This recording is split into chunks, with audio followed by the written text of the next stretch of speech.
Good morning विद्यार्थी मित्रांनो, major साहेब अकॅडमीमध्ये आपले स्वागत आहे.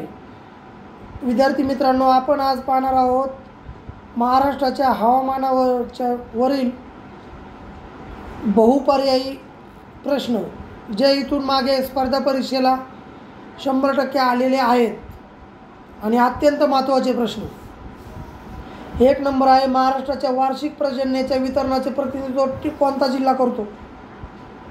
उत्तर आहे कोल्हापूर. 2 नंबर आहे, महाराष्ट्रात पावसाचे प्रमाण 300 ते 500 सेंटीमीटर असणार आहोत, ज्याची उंची 600 ते 1500 मीटर आहे. असा प्रदेश टिंबटिंब या नावाने ओळखला जातो. याचं उत्तर आहे घाटमाथ्याचा विभाग.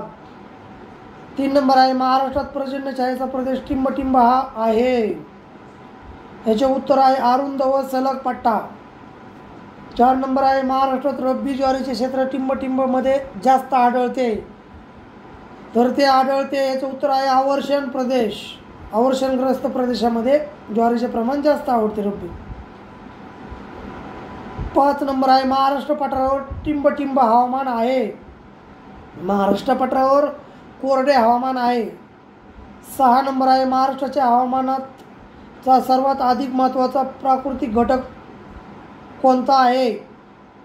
याचं उत्तर आहे सह्याद्री पर्वत. 7 नंबर आहे, सह्याद्रीच्या घाटमाथ्यावर हवामान कसे असते? याचे उत्तर आहे आर्द्र व थंड हवामान असते. 8 नंबर आहे, महाराष्ट्र पठारावर हवामान कसे असते? याचं उत्तर आहे महाराष्ट्र पठारावर उष्ण, विषम व कोरडे हवामान असते. 9 नंबर आहे, उन्हाळ्यात महाराष्ट्र पठारावर तापमानात काय बदल होतो? तर उन्हाळ्यात महाराष्ट्र पठारावर तापमानात बरीच तफावत असते. 10 नंबर आहे, उन्हाळ्यात ऐन मोसमात टिंबटिंबमध्ये 46 अंश ते 48 अंश सेल्सिअसपर्यंत तापमान वाढत असल्याची नोंद आहे. तर याचे उत्तर आहे खानदेश व पूर्व विदर्भ. खानदेशात व पूर्व विदर्भात उन्हाळ्यात 46 अंश ते सेल्सिअस ते 48 अंश सेल्सिअसपर्यंत तापमान वाढते. 11 नंबर आहे, नागपूरमध्ये मे महिन्यात दैनिक तापमान कक्षा टिंबटिंबपर्यंत आढळते. तर याचं उत्तर आहे 29 अंश सेल्सिअस. मे महिन्यात नागपूरचे तापमान हे दैनिक 29 अंश सेल्सिअसच्या पुढेच असते. 12 नंबर आहे, उन्हाळ्यामध्ये खानदेश आणि विदर्भात टिंबटिंबमुळे काही लोक दगावतात. याचे उत्तर आहे खानदेश आणि विदर्भात उष्माघातामुळे काही लोक दगावतात. 13 नंबर आहे, महाराष्ट्रात उन्हाळ्यामध्ये सर्वात जास्त पाऊस टिंबटिंब जिल्ह्यात काही भागात 10 ते 12.5 सेंटीमीटर दरम्यान पडतो. तर याचे उत्तर आहे कोल्हापूर जिल्ह्यात. 14 नंबर आहे, टिंबटिंब येथे उन्हाळ्यामध्येही सापेक्ष आर्द्रतेचे प्रमाण जास्त असते. कोकण.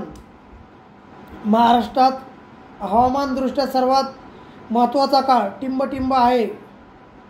महाराष्ट्रात हवामानदृष्ट्या सर्वात महत्त्वाचा काळ हा पावसाळा आहे.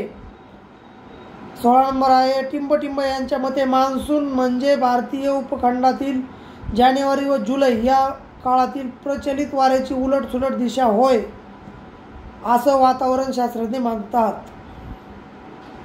17 नंबर आहे, टिंबटिंबमध्ये विषुववृत्ताजवळ स्थित असलेल्या कमी दाबाच्या विस्तीर्ण प्रदेशाला आंतर उष्णकटिबंधीय केंद्रीभवन पट्टा असे म्हणतात हिंदीमध्ये. 18 नंबर आहे, टिंबटिंबमध्ये भूपृष्ठापासून सुमारे 3 किलोमीटर उंचीवर वाहणाऱ्या वाऱ्यांना पश्चिमी जेट स्ट्रीम असे म्हणतात. टिंबटिंबमध्ये भूपृष्ठापासून सुमारे 3 किलोमीटर उंचीवर वाहणाऱ्या वाऱ्यांना पश्चिमी जेट स्ट्रीम असे म्हणतात. याचं उत्तर आहे पश्चिमी जेट स्ट्रीम असे म्हणतात. याचं उत्तर आहे पश्चिम आशिया. पश्चिम आशियामध्ये. 19 नंबर आहे, सर्वसाधारणपणे मान्सूनचे आगमन ही एक टिंबटिंब प्रक्रिया आहे. सर्वसाधारण मान्सूनचे आगमन ही एक अतिशय गुंतागुंतीची प्रक्रिया आहे. 20 नंबर आहे, नैऋत्य मान्सून वाऱ्याच्या निर्मितीत आंतर उष्णकटिबंधीय केंद्रीय भवन पट्ट्याचे टिंबटिंबकडे सरकणे होते. नैऋत्य मान्सून वाऱ्याच्या निर्मितीत आंतर उष्णकटिबंधीय केंद्रीय भवन पट्ट्याचे कोणाकडे सरकणे होते? याचं उत्तर आहे उत्तरेकडे सरकणे होते.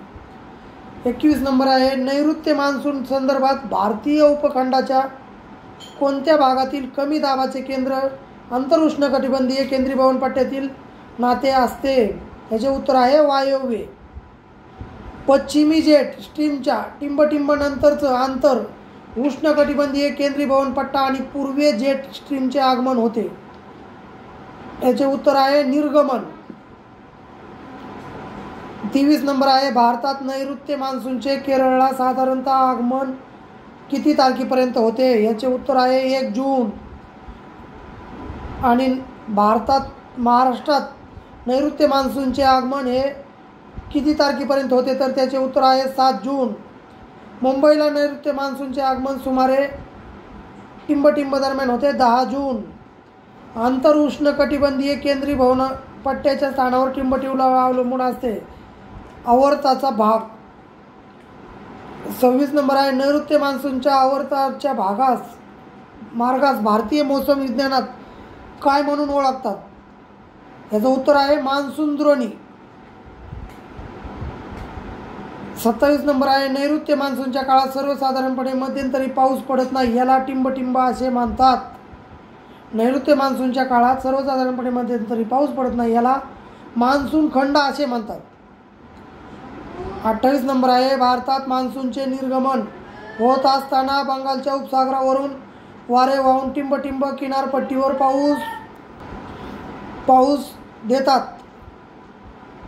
याचे उत्तर आहे, भारतात मान्सूनचे निर्गमन होत असताना बंगालच्या उपसागरावरून वारे वाहून तमिळनाडूच्या किनारपट्टीवर पाऊस देतात. 29 नंबर आहे, महाराष्ट्रात सार्वजनिक वार्षिक पर्जन्यापैकी नैऋत्य मान्सूनमुळे किती टक्के पाऊस पडतो? याचे उत्तर आहे 85% पाऊस पडतो. 30 नंबर आहे, महाराष्ट्रात पावसाळ्यात पावसाचे मासिक प्रमाण आणि प्रादेशिक वितरण याच्यात काय फरक असतो? याचं उत्तर आहे तफावत व विविधता हा फरक असतो. तर मित्रांनो, आपण पाहिलेले आहे आता महाराष्ट्राच्या हवामानावरील अत्यंत महत्त्वाचे प्रश्न जे की इथून मागे स्पर्धा परीक्षेला येऊन गेले आहेत आणि इथून पुढेही येणार आहेत, अत्यंत महत्त्वाचे. आजचा व्हिडिओ कसा वाटला? आवडला तर लाईक करा, शेअर करा, कमेंट बॉक्समध्ये कमेंट करा. आणि असेच नवनवीन व्हिडिओ पाहिजे असतील तर आमच्या चॅनलला सबस्क्राईब करा.